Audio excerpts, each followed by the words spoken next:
यहाँ हम चर्चा कर रहे हैं 8 मदों की। 8 मद। इसमें पहला मद बताया अ, कुलमद।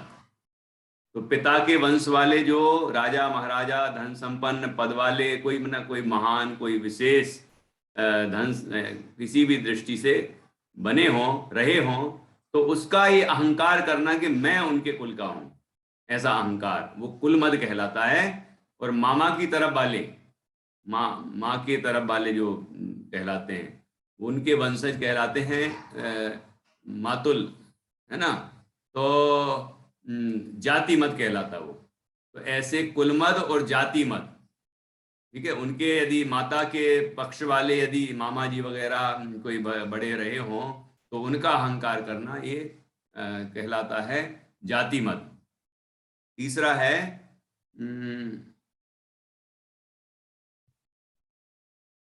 मद न रूप को मद न ज्ञान को। तो यहां पर बताया ना, पिता भूप व मातुल नृप जो होए न तो मद ठाने। होए न तो मद ठाने, कि जो नहीं होता, है ना, जो उनके नहीं होता है, मतलब कहने नहीं, पिता राजा जो होए, मतलब यदि, जो का मतलब यदि पिता के कुल वाले या पिताजी भूप अर्थात राजा होए मतलब हों, अथवा वा मतलब अथवा मातुल नृप मामा जी या मामा जी के वंश वाले यदि राजा हों, है ना, हुए हों, न तो मद ठाने, तो उसका मद नहीं ठानता, मतलब उसका अहंकार नहीं करता है सम्यक दृष्टि जीव। तो इसका तात्पर्य हुआ कि सम्यक दृष्टि कुलमद और जाति मद से रहित होता है, उसे कोई प्रभाव नहीं पड़ता है, इसका इसका कोई महत्व नहीं होता कि उसके पिताजी या मामा जी कोई धन संपन्न या कोई महान, कोई विशेष रहे होंगे, उसका उसको कोई भी महत्व नहीं होता है। और इसके बाद मद न रूप को, कि उसे रूप का मद नहीं होता, कि यदि वो शरीर से सुंदर हो तो उसका अहंकार नहीं करता वो। और मद न ज्ञान को, कि ज्ञान का मद नहीं करता वो, ज्ञान उसको बहुत है, शास्त्र ज्ञान या क्षोभसम ज्ञान उसका बहुत है, तो उसका उसको अहंकार नहीं होता, ठीक है ना। इस तरह ज्ञान मद भी नहीं होता। धन बल को मद भाने, ये ना जो लगा है यहां भी लगा लेना, कि धन का मद भी नहीं करता और बल का मद भी नहीं करता। धन संपदा वैभव उसके पास बहुत हो तो इसका उसको अहंकार नहीं होता। और बल मतलब शक्ति, ताकत, ताकत का उसको बल मद नहीं होता, अहंकार नहीं होता है, ठीक है ना। तप को मद न, कि उसको तप का भी मद नहीं होता, कि बहुत तपस्या कर, यदि वो कोई तपस्या कर रहा है, कोई उपवास किया है या कोई और तप किए हैं, तो उसका उसको अहंकार हो जाए, ऐसा नहीं होता सम्यक ऋषि को। और मदजू प्रभुता को करे न, सो, कि वह प्रभुता का मद भी नहीं करता है। प्रभुता मतलब प्रभावशाली होना, कोई प्रभाव, हमारा समाज में प्रभाव है, नाम है, प्रतिष्ठा है, लोग हमारी बात सुनते हैं, है ना, हमें मानते हैं। तो इस तरह का जो प्रभाव है, प्रभुता है, उसका भी मद नहीं होता। और नहीं होता तो कह रहे हैं सो निज जाने, तो वो अपने आप को जानता है।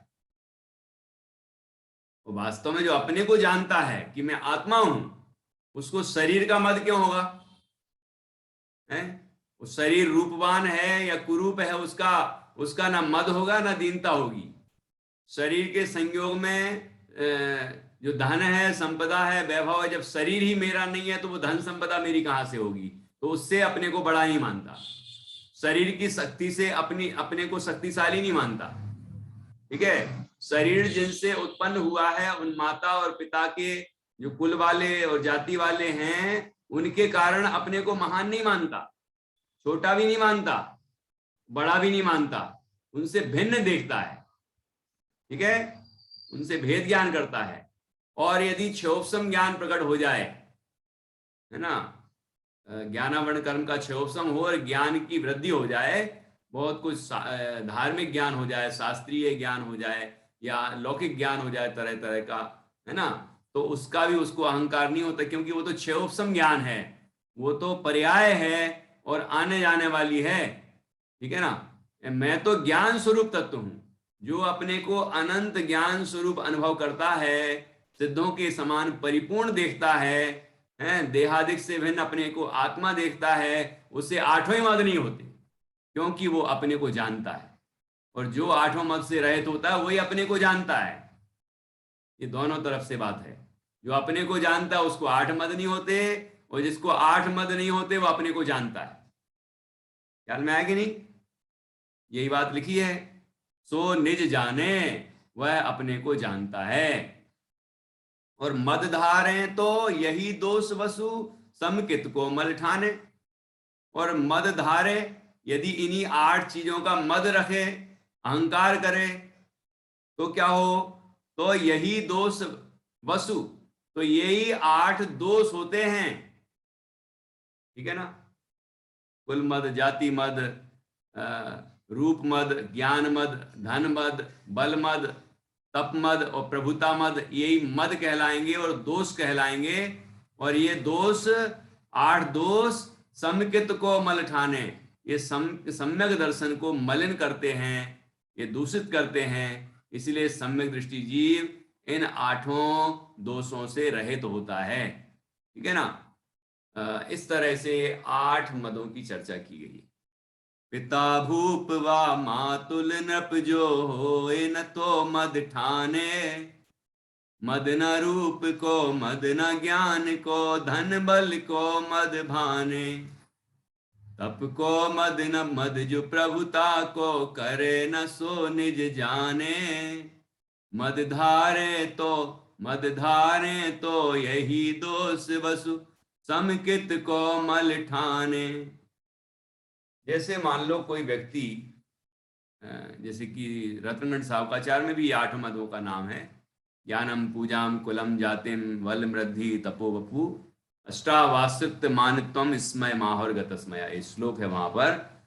तो अष्टावासित मानित्वम, तो आठ चीजों के आश्रय से मान हो जाता है। ठीक है।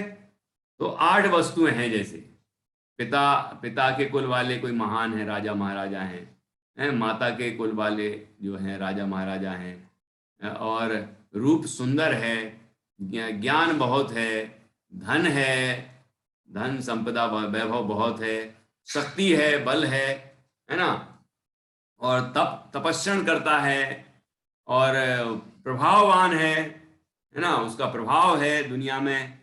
तो आठ चीजें होंगी तो आठ मद होना ही चाहिए, ऐसा जरूरी है क्या? अथवा आठ चीजें जिसको नहीं होंगी उसको मद रहे तो होना ही चाहिए, ऐसा जरूरी है क्या? प्रश्न समझ में आया कि नहीं? मतलब आठ चीजों के होने पर मद होता है, तो क्या आठ चीजें होंगी जिसको उसको मद होगा ही होगा? ऐसा नियम नहीं। और आठ चीजें जिसको नहीं होंगी उसको मद नहीं ही होगा, ऐसा भी नहीं है। तो हो अथवा ना हो, जो उनसे अपने को छोटा या बड़ा मानता है उसको मद होता है। जो उन पर आठ वस्तुओं को अपना मानता है, उनसे अपने को छोटा मानता है, उनके नहीं होने पर छोटा मानता है, उनके होने से अपने को बड़ा मानता है, वो मदवान है, उसको आठ मद है। क्या मतलब हुआ कि जैसे ये आठों चीजें हैं जिसके, है ना, लेकिन उसको मद नहीं है, सम्यक दृष्टि है, चक्रवर्ती भी हो। गृहस्थ अवस्था में जितने भी तीर्थंकर हैं, चक्रवर्ती आदि हैं, बलभद्र हैं, और भी अनेक राजा महाराजा होते हैं, है ना, वो खुद राजा महाराजा होते हैं, उनके पूर्वज भी राजा महाराजा होते हैं, उनकी माता के जो वंश वाले हैं वो भी राजा महाराजा होते थे। तो क्या उनको आठों मद होंगे क्या? यदि वो सम्यक दृष्टि है तो आठ मद कैसे हो सकते हैं? तो आठ चीजों के होने से कोई मद होता हो, ऐसा नहीं। आठ चीजों से जो अपने को बड़ा मानता है उसको मद है। आठ चीजों 8 जो चीजें हैं, शरीर है, शरीर का रूप है, शरीर का बल है, शरीर के संयोग हैं, धन संपदा वैभव आदि हैं, शरीर की उत्पत्ति जिनके निमित्त से हुई वो पिता और माता के कुल वंश वाले हैं, जाति वाले हैं, तो उनके होने या ना उनके होने पर जो ऐसा मानता है कि ये इनसे मैं महान हूं, है ना, इनसे मेरी विशेषता है, मैं किसी से जन्मा हूं, है ना, मैं शरीर वाला हूं, ऐसा जो मिथ्या दृष्टि होगा उसको ये 8 मद होंगे, जिसको ये चीजें होने पर भी उनसे भेद ज्ञान रहता है, इन 8 चीज शरीर आदि सर्व पर वस्तुओं से जिसको भेद ज्ञान रहता है और अपने को शुद्ध चैतन्य आत्मा मानता है, सिद्धों के जैसा परम पवित्र मानता है, परिपूर्ण मानता है, उसको मद नहीं होता। अब एक कल्पना और करें अपन, किसी के कुल का है, कुल जो है वो कोई उच्च कुल नहीं है, नीच कुल है, किसी के मामा वंश वाले भी नीच कुल वाले हैं, है ना, किसी का वो कुरूप है, रूप भी नहीं है, मतलब कुरूप है, बदसूरत है, और ज्ञान से भी हीन है बिल्कुल, और न धन है उसके पास, न शक्ति है शरीर में, और कोई तपस्रण भी नहीं करता, और कोई प्रभाव नहीं है उसका, प्रभावहीन है बिल्कुल।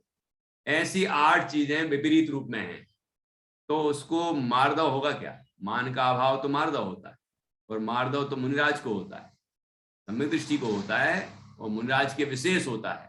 उत्तम क्षमादि 10 धर्म होते हैं ना मुनिराज को, तो मुनिराज के वो भी जो जिसको होगा, है ना, उसको ही मार्दव धर्म हो जाएगा फिर, है ना। नीच कुल वाला है, नीची जाति वाला है, और न धन है, न संपदा है, न वैभव है, न कुछ भी है, वो अपने को दीनहीन, लाचार और ऐसा अनुभव करता है, तो वो मार्दव धर्म वाला हो जाएगा फिर। तो कहते हैं कि उसको दीनता रूप मान है, मान का ही एक दूसरा रूप है दीनता, मान का एक रूप है अहंकार और दूसरा रूप है दीनता, क्योंकि ये दोनों ने ही उन परवस्तुओं के आश्रय से अपने को छोटा अथवा बड़ा माना है, ठीक है ना। तो जो इस तरह मानता है वो मिथ्या दृष्टि है, लेकिन जो परवस्तुओं से अपने को ना छोटा मानता है ना बड़ा मानता, बल्कि परवस्तुओं से भिन्न मानता है, उसको मान होता ही नहीं, उसको मार्दव होता है, वो मद रहित होता है। तो सम्यक दृष्टि जीव अपने को देहादिक से भिन्न, पर्यायों से पार, शुद्ध चैतन्य आत्मा मानता है, सिद्धों के जैसा परिपूर्ण परम पवित्र अनुभव करता है, इसलिए उसको कोई मान नहीं होता, कोई मद नहीं होता, वो 8 मदों से रहित होता, ठीक है ना। इस तरह से यहाँ पर ये चर्चा की गई है, ये 8 चित्र भी बने हैं, और इसमें सब दिख रहा है कि किस तरह लोगों को मद होता है। तो हम अपने अंदर भी जांच लें कि कहीं अपने अंदर भी तो ऐसे कोई मद नहीं पैदा हो गया है, और मद है तो सम्यक दर्शन होते ही दूर हो जाएगा। तत्व ज्ञान के अभ्यास से सम्यक दर्शन प्रकट हो सकता है।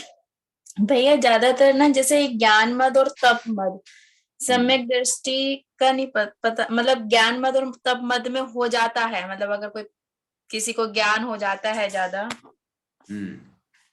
तो वो दिखने लग जाता है, उसको महसूस हो या ना हो, पर हमें अगले वाले को पता चल जाता है कि जैसे इसको हो रहा है, तो वो भी उसमें ही आएगा। और क्या, मतलब ये कि उसको जैसे जैसे ज्ञान बढ़ रहा है तो मान बढ़ रहा है, यदि तो वो तो मद है ही। नहीं, मैं वो वाला नहीं, बिल्कुल एकदम हाईएस्ट लेवल का नहीं। कई बार ऐसी चीजें हो जाती है कि वो हो भी जाता है, और उसको अगर पता चल जाए बाद में कि मेरे को मद हो रहा है इस चीज का, ये मैं कर रहा हूँ या मेरे से हो गया, और वो फिर उसके ऊपर उसको दोबारा सही करे, तो उस स्थिति में जो पहले की स्थिति है तो वो फिर आएगा उसी में ही, दोष में ही आएगा वो, ज्ञान और तप दोनों में। तो यदि अपने ज्ञान होने पर अहंकार आ रहा है, अपने को वो बड़ा मान रहा है क्षयोपम ज्ञान से, तो मद ही हुआ ना, क्योंकि क्षयोपम ज्ञान तो पर्याय है, और वो पर्याय से पार है आत्मा। तो जो आत्मा देखेगा वो वर्तमान पर्याय में क्यों अहंकार करेगा, ठीक है। इसमें यहाँ ऐसा समझना है कि देखो अभी जिस गुण स्थान में है, चौथे गुण स्थान वाला है, तो उसको अभी अनंतानुबंधी मान का तो अभाव हुआ है। हाँ। कसाएं तो बची है ना, प्रत्यक्षानवर्ण संजुलन ये कसाएं तो बची हैं, तो उस संबंधी मान हो सकता है ना, लेकिन वो मान इस तरह का खत्म, ये मद रूप जैसे होता है इस तरह का नहीं, अनंतानुबंधी वाला नहीं होगा। हाँ। मतलब जैसे देखो उदाहरण कि जैसे कि कोई व्यक्ति किसी शब्द का उसको अर्थ नहीं आ रहा है, लेकिन चार लोगों के बीच में उसकी यदि नहीं आएगा तो लोग कहेंगे कि इसको इतना भी नहीं आता, तो बेइज्जती हो जाएगी, तो वो गलत अर्थ बता देता है, उल्टा पलटा कुछ भी बता देगा, क्योंकि सामने वाले तो समझते नहीं है, उनको जो बताओ वही समझ लेंगे, तो वो बता देता है। ऐसा सम्यक दृष्टि कभी नहीं करेगा। वो यदि गलत नहीं आ रहा होगा तो कह देगा नहीं आ रहा, या कल बताएगा, बाद में बताएंगे, लेकिन ये नहीं कहेगा कि गलत नहीं बताएगा, ठीक है। अथवा उसने कुछ बताया अपनी बुद्धि प्रमाण, ये भावना नहीं थी कि मुझे कुछ गलत बताना है, अपने अहंकार की रक्षा करनी है, लेकिन उसने उसको जो समझ में आया उसने बता दिया। फिर अगले दिन किसी ने उसको समझाया कि देखो इसका यहाँ पर ये अर्थ है, और देखो ये शास्त्र में लिखा है ना, वो फिर भी ना माने, नहीं मैं, तो भी अहंकार हो गया। तो जो देव शास्त्र गुरु को सिरोधार्य रखता है, ज्ञानियों को सिरोधार्य रखता है, अपने से जो बड़े हैं, विद्वान हैं, ज्ञानी हैं, है ना, उनके सामने अपने को लघु अनुभव करता है, ठीक है ना, तो वो उसको मान नहीं है। और अपने से जो छोटे हैं, मतलब जो ज्ञान में कम हैं, उनकी उपेक्षा करना वो भी ज्ञान का मत कहा जाता है। कम ज्ञान वालों को या अज्ञानियों को जो अपने से छोटा अनुभव करता है वो भी मानी है, उसको ज्ञान का मत कहा है, ठीक है ना। इसीलिए जो अपने को आत्मा देखेगा और दूसरे को भी आत्मा देखेगा, है ना, तो वो उसको तो मद हो ही नहीं सकता। इस तरह से समझना चाहिए। तो ये मद मिथ्या दृष्टि को होते हैं, सम्यक दृष्टि को नहीं होते। तो इस तरह यहाँ पर चर्चा की। और एक खास बात यह है, जो ज्ञान सारे मदों को नष्ट करने के लिए कारण है, साधन है, उसी ज्ञान का ही मान हो जाएगा, तो फिर मदों से रहित कैसे होगा? मतलब रक्षक ही भक्षक बन गया। जो ज्ञान हमारे मान का अभाव करने के लिए कारण था, मतलब मद रहित होने के लिए कारण था, उस ज्ञान का ही मान हो जाए, ये कितनी कैसी बात हो गई। इसलिए हमें अपने ज्ञान का मान नहीं करना चाहिए, ज्ञान का प्रयोग करना चाहिए। जो ज्ञान हमने अर्जित किया है उसका हम अपने अंदर प्रयोग करें, अपने जीवन में प्रयोग करें, और अपने उस ज्ञान के माध्यम से भेद ज्ञान करें, और पर से भिन्न अपनी आत्मा का अनुभव करके आनंद प्राप्त करें। तो आनंद प्राप्त करना वो ज्ञान का प्रयोजन है, ठीक है ना। ज्ञानार्जन करना और मान अहंकार करना ये ज्ञान का प्रयोजन नहीं है। ज्ञान का प्रयोजन आनंद है, ठीक है ना।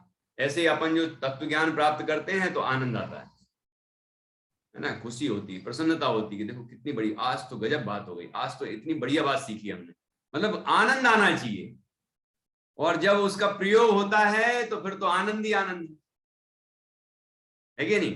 तो ज्ञान का प्रयोजन आनंद है, और यहाँ तो इस जीव को मान हो रहा है और दुख हो रहा है, ठीक है ना, आकुलता बढ़ रही है, कहीं ऐसा ना हो मैं वहां जाऊं और भूल जाऊं, और भूल जाए कुछ तो अपने आप को दीनहीन अनुभव करने लग जाए। तो ये क्षयोपशम ज्ञान से अपने को छोटा बड़ा मानता है ना। उस समय भी मैं ज्ञान स्वरूप पूरा तत्व हूं, जिस समय क्षयोपशम कम हुआ उस समय भी मैं क्षयोपशम वाला नहीं, और जिस समय क्षयोपशम ज्यादा है उस समय भी क्षयोपशम वाला नहीं, मैं तो ज्ञान स्वरूप आत्मा हूं, है ना, ऐसा आप अपने को अनुभव करे, वो ही मार्दव धर्म का धनी होता है। मतलब उसको 8 मद नहीं होते। ठीक है। स्मय माहुर गतस्मया, मतलब जिनके मान का अभाव हो गया है, ऐसे मुनिराज इनको इन 8 चीजों के आश्रय हुआ जो मद, उसको मद कहते हैं, मान कहते हैं। उसमें जो श्लोक पढ़ा था ना रत्नगण सावकाचार, अष्टावासित मानित्वम स्मय माहुर गतस्मया, जिनके स्मय का अभाव हो गया है, मान का अभाव हो गया है, वो कहते हैं कि ये 8 वस्तुओं के आश्रय से जो अहंकार हुआ उसको मद कहते हैं। ठीक है। चलिए, इस तरह हमने ये छंद की चर्चा की। अब आज का समय हो गया है, तो हम इसकी आगे की चर्चा कल करेंगे, जिसमें 8 मद के बाद 6 अनायतन और 3 मूर्ता, इतनी चर्चा तो कल निश्चित रूप से हो ही जाएगी।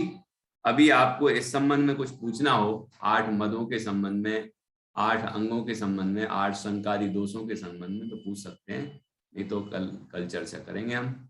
ठीक है, आज की चर्चा यहाँ पूर्ण करते हैं। जिनवाणी सु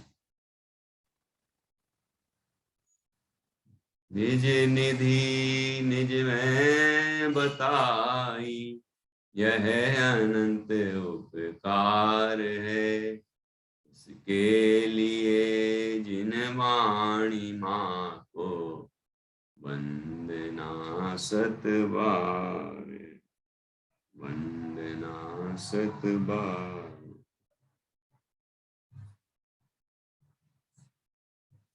काय उत्सर्ग करेंगे।